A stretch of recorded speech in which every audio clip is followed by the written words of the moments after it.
अस्सलामुअलैकुम।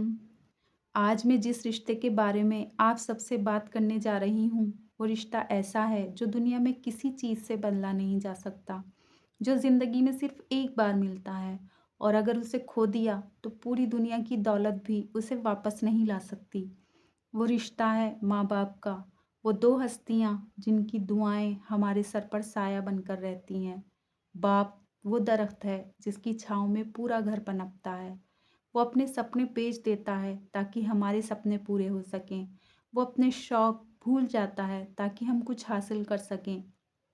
कभी देखा है जब बाप घर आता है, चेहरा थका हुआ होता है, पर फिर भी मुस्कुराता है क्योंकि बच्चे खुश हैं। वो कभी नहीं बताता कि उसे कितनी परेशानी है, क्योंकि वो जानता है अगर मैं कमज़ोर पड़ गया तो मेरे बच्चे टूट जाएंगे। खुद धूप में जलता है पर अपने बच्चों को छाँव देता है। वो जो दिन रात मेहनत करता है, कभी थकान ज़ाहिर नहीं करता क्योंकि उसके लिए सबसे बड़ी खुशी है अपने बच्चों को खुश देखना। माँ वो है जो खुद भूखी रह जाती है पर अपने बच्चों को भूखा नहीं देख सकती। माँ वो है जो तब भी मुस्कुराती है जब अंदर से टूट चुकी होती है। बच्चे अगर बीमार हैं तो माँ को नींद नहीं आती। माँ जो 9 महीने हमें अपने पेट में रखती है, हर दर्द, हर तकलीफ, हर कमज़ोरी को सहकर भी मुस्कुराती है, सिर्फ इसलिए ताकि उसका बच्चा खुश रहे। माँ इस दुनिया की वो हस्ती है जिसके बिना ज़िंदगी अधूरी है। जब पूरी दुनिया साथ छोड़ देती है, तब भी माँ साथ खड़ी रहती है। माँ की गोद वो जगह है जहाँ इंसान को सुकून मिलता है। आज के बच्चे मोबाइल के लिए वक्त निकाल लेते हैं, दोस्तों के लिए वक्त निकाल लेते हैं, पर अपने माँ बाप से बात करने का वक्त नहीं निकाल पाते। दुनिया जीतने से पहले अपने माँ बाप का दिल जीतो। मर्द वो नहीं जो दुनिया से लड़े, मर्द वो है जो अपनी माँ की इज्जत करे, जो अपने बाप की मेहनत की कद्र करे और अपने घर की जिम्मेदारी निभाए। लड़कियों से मैं कहना चाहती हूँ, तुम्हारी शान, तुम्हारी इज्जत, तुम्हारी जन्नत तुम्हारे माँ बाप के कदमों में है। आजकल की लड़कियां मेरी मर्जी कहकर अपना घर, अपनी इज्जत, अपने माँ बाप की इज्जत खुद बर्बाद कर देती हैं।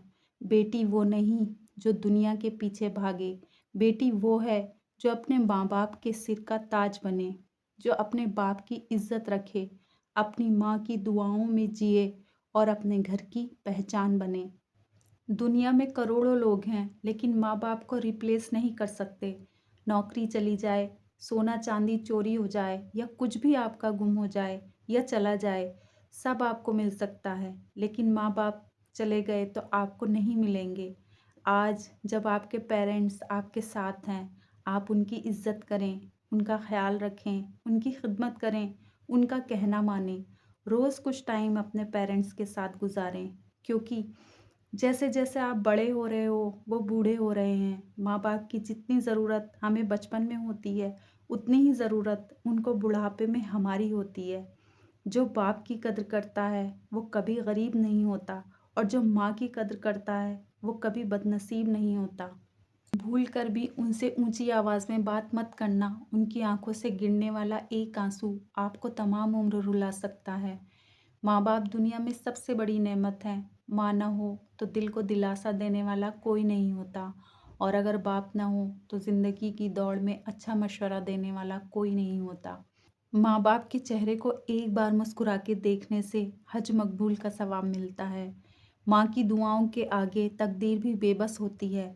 माँ बाप की रोक टोक भी एक नेमत है जो तुम्हें दुनिया की रुसवाइयों से बचाती है। सूरज और बाप की गर्मी को बर्दाश्त करना सीखो, क्योंकि जब ये डूब जाते हैं तो हर तरफ अंधेरा हो जाता है। दुनिया की सबसे कीमती खुशी वो होती है जब तुम्हारे माँ बाप तुम्हारी वजह से मुस्कुरा रहे होते हैं। याद रखो, सबसे बुरा वक्त वो है जब तुम्हारे गुस्से के खौफ से तुम्हारे माँ बाप अपनी ज़रूरत और नसीहत बताना छोड़ दें। याद रखो, अपने माँ बाप का हाथ पकड़ कर रखोगे तो किसी के पैर पकड़ने की ज़रूरत नहीं पड़ेगी। जब माँ बाप इस दुनिया से चले जाते हैं तब एहसास होता है कि घर में जो बरकत थी वो चली गई। अब कोई खाना खा लिया नहीं पूछता, कहाँ जा रहे हो नहीं पूछता। अगर आज तुम्हारे माँ बाप जिंदा हैं तो तुमसे खुशकिस्मत कोई नहीं है। कभी ये मत भूलना, माँ बाप वो पेड़ हैं जिनकी छाँव में ही ज़िंदगी ठंडी रहती है। एक बार जब वो चले जाएँगे तो सिर्फ़ तस्वीरें रह जाएँगी और उनकी आवाज़ यादों में रह जाएगी। इसलिए उनकी खिदमत करो, उनकी दुआएँ लो, क्योंकि माँ-बाप की दुआओं से बढ़कर इस दुनिया में कोई ताकत नहीं। अगर आप भी मानते हैं कि माँ-बाप की इज़्ज़त सबसे बड़ी इबादत है, तो इस वीडियो को लाइक करें, शेयर करें और मेरे चैनल को सब्सक्राइब ज़रूर करें। अल्लाह हाफ़िज़।